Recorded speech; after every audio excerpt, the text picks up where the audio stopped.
Hi, I am Rohan Sharma, your mentor in this program. Now we discuss the lecture number 6, source of investment. There are so many students that ask from me, sir, what are different kind of source of investment that we can put our money or park our money in that investment products. So in this lecture we have to able to understand that how many source of investments are available in the markets.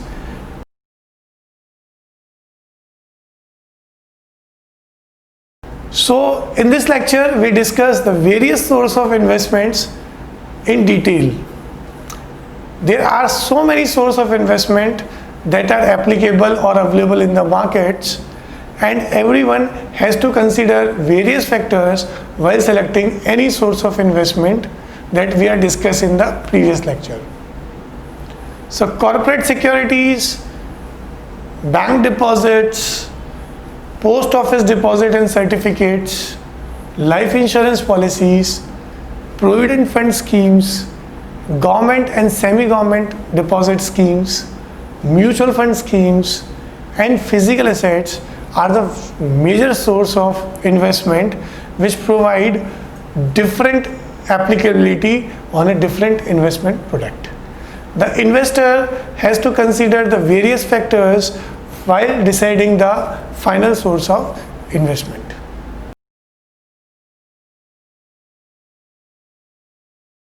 We discuss the first and the important source of investment called as corporate securities. In the corporate security means that the investment opportunity is given by a corporate which look for source of finance, and that source of finance or partnership is given by the investor.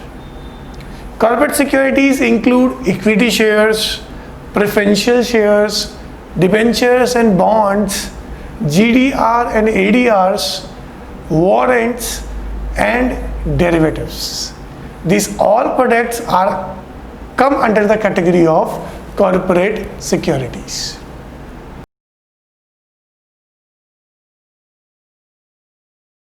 We discuss with equity shares. By investing in shares, investors basically buy the ownership rights to that company. If I want the partnership or ownership rights in any company, the process is gone through equity shares. When the company makes profit, shareholders receive their profit sharings in the form of dividends. In addition to the dividends, when the company performs well in the long term, the price or the demand of that company share is also increasing, and that also create the company shares are go up or in an increasing trend.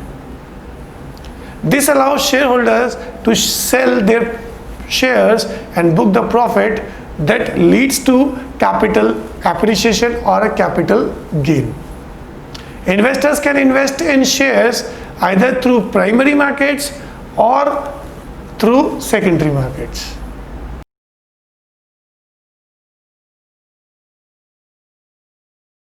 Now we discuss preferential shares in detail.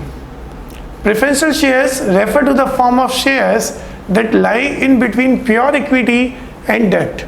The preferential share is prevail between equity and debt.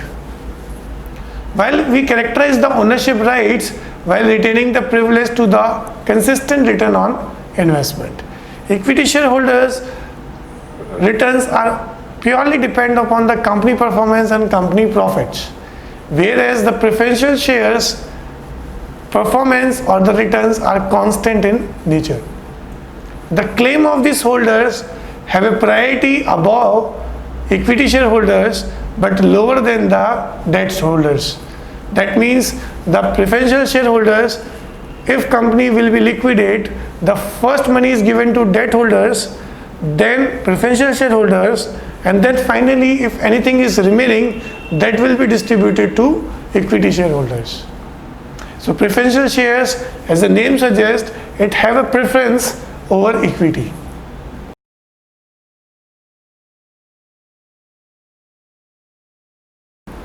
Now we discuss debentures and bonds.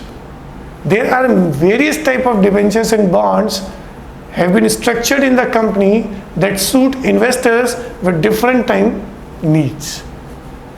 A high risk as compared to bank fixed deposits. Bank fixed deposits are safer in the nature as compared to companies' debentures and bonds.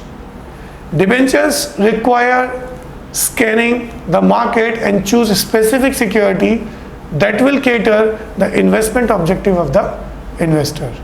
Before investing in debentures and bonds, we have to consider that what are the credit ratings, what are the financial positions of the company, is the company is able to repay the amount at maturities or not. So all such factors will be required before investing in debenture and bonds.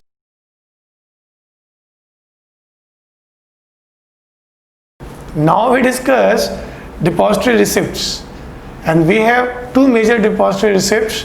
The first is global depository receipts called as GDR, and the another one is American deposit receipts called as ADRs. Any GDR that is issued in America is called as American deposit receipt, and any depository receipt issue apart from America anywhere else, that is called as global deposit receipts. Among the Indian companies, Reliance Industry was the first company that raised fund through a GDR issue. And investors seek to diversify his equity holdings, then it will be a great option that he can invest in ADR or GDR that are look like very lucrative. In the equity investments, that can only be come in under the preview of a country region. When you want to invest outside India or the outside person invest in Indian companies, that can be done through ADR or GDRs. Global depository receipts are the instrument that are in the form of deposit receipt or in a certificate form that creates created by an overseas depository bank outside India. That is basically issued to the non-resident investors against the ordinary share holding, or foreign currency convertible bonds of an issuing company. So the company will issue GDRs to non-resident Indians in against ordinary shares or foreign currency convertible bonds. Either the company get more capital through equity share, ordinary shares, by giving the ADR or GDR to NRIs, or company will raise the fund in the form of foreign currency convertible bonds.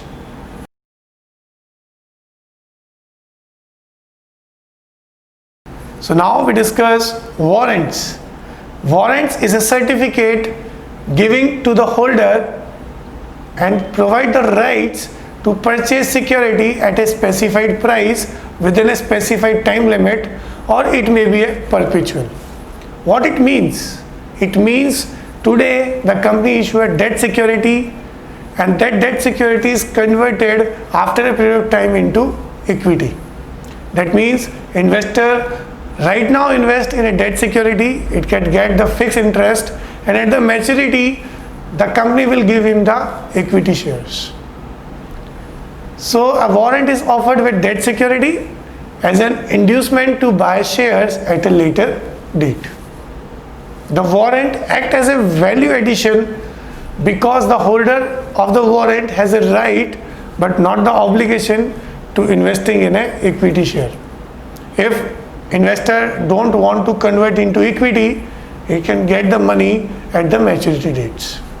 It can be defined as a long-term call option issued by a company for its share. The investor can demand for equity shares at the time of maturity, and if he don't want the shares to be converted, then he can take the money back from the company.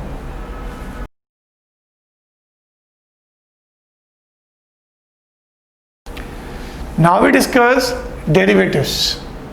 Derivatives are helpful. It's basically a risk management tool that an investor will look to reduce its risk, which is inherent in the investment portfolio. However, the investors utilize the derivatives market as an opportunity to reduce the risk in price movement and sometimes also possibility of making some returns. Derivative products are generally index futures, index options, stock futures and stock options.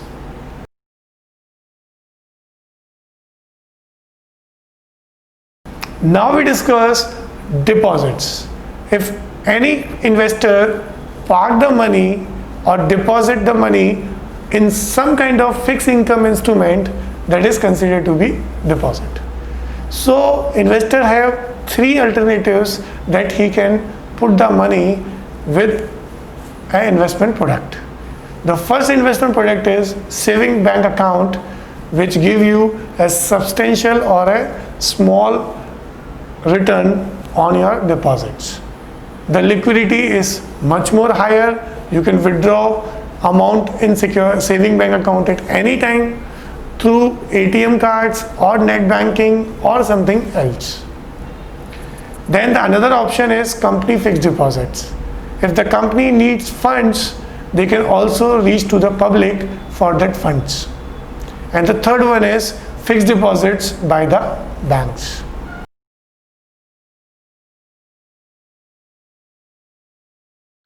So if you opt for deposits with banks, we have majorly 2 or 3 alternatives that we can use while we looking for deposit with banks. Saving deposits carry low interest rates, whereas the fixed deposits carry higher interest rate, and that only depends on the period of maturity. Saving deposits have a very low maturity. You can liquidate at any point of time, whereas the fixed deposits are only look for a longer period of time. Interest is payable either on quarterly or on half yearly or maybe on an annual basis. Fixed deposit may also be in the form of recurring deposits. That means the savings are deposited at a regular interval. You put money not in a lump sum but in a regular interval basis. The principal and the accumulated interest in such investment plans are paid on maturity.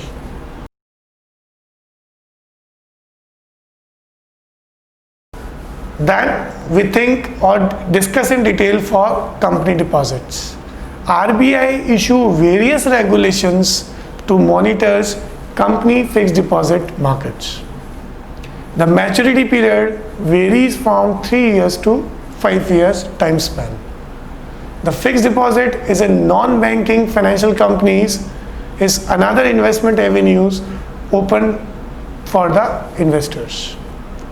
Non-banking financial companies includes leasing companies, hire purchase companies, investment companies, chit funds and so on.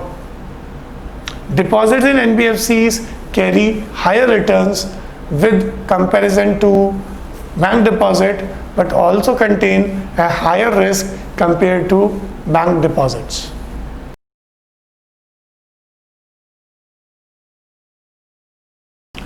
Then we look for post office deposits and certificates. The investment avenues are provided by the post office are non-marketable. However, most of the saving schemes, post offices enjoy tax benefits or tax concessions. Post office accept saving deposit as well as the fixed deposit from the public. National Saving Certificates is also marketed by post office for the investors. The interest on the investment amount is compounded half yearly and payable along with the principal at the time of maturity. The maturity will be vary from 1 year to 6 years from the date of the issue.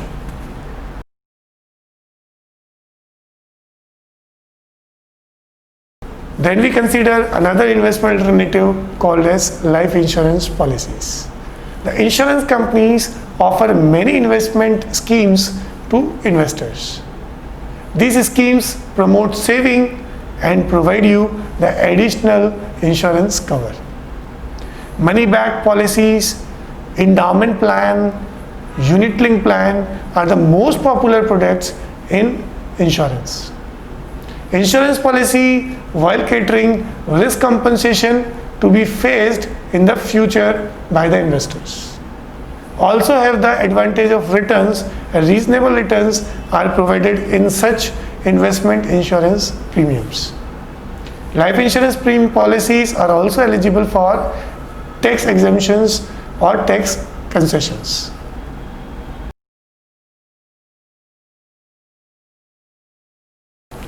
Now we discuss provident fund schemes. Provident fund schemes are basically a deposit schemes applicable to employees in the public as well as the private sector. There is a voluntary provident fund schemes that is open to any investors, either employed or not. This voluntary scheme is known as public provident fund. We call it as in a small form PPF. Any member of the public can join the PPF, which is operated by the State Bank of India.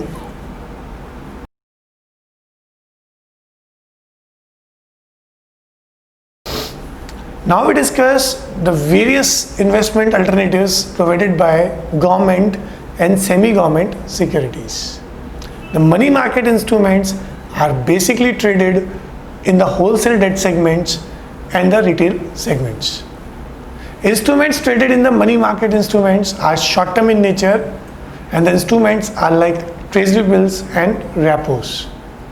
Government and semi-government bodies such as public sector undertakings, PSUs, borrow money from the public through the issue of government security and the public sector bonds. These are the less risky avenues of investment because the credibility of the government and the government undertaking is on stake.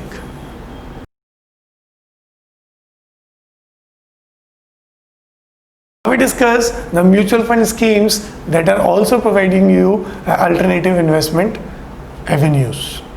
Mutual fund offer various investment schemes to investors. Mutual fund has performed consistently, assuming investors get the better returns with the low risk options. Equity mutual funds predominantly invest in equity stocks. As per the SEBI guidelines, Securities Exchange Board of India mutual fund regulations, equity mutual fund schemes must invest at least 65% of its assets in equity or equity related instruments. So if you adopt equity funds, don't think that majority portion will be invested in debt. You are adopting aggressive.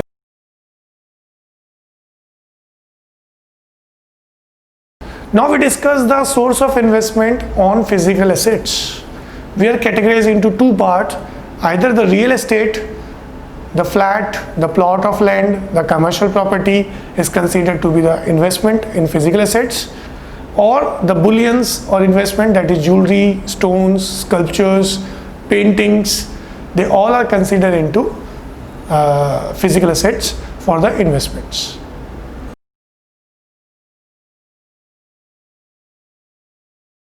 Real estate, the buying property is a very important decision in the life. The huge investment is involved in it. The real estate investment decisions often link with the future development plan. In real estate, making a personal assessment is also required, that you have to assess through other approved valuers that will give you a better idea about the pricings. And the real estate provide a value appreciation, as well as it is also capable to give you a regular income in the form of rentals.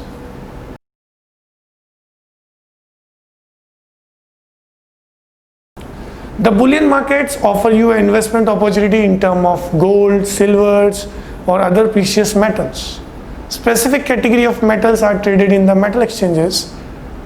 The bullions market present an opportunity for an investor to offering a returns and at the end of the value in future.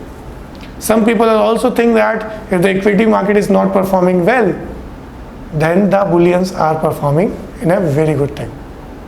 The gold and the silver price are not consistent. It keeps changing according to the changing local or global demands in the markets. If the economy is not performing well, if the demand is greater, then the gold and the silver price will be shoot up. So I hope so you enjoy this lecture and you understand the various source of investments that are meet your liquidity needs as well as your investment objectives.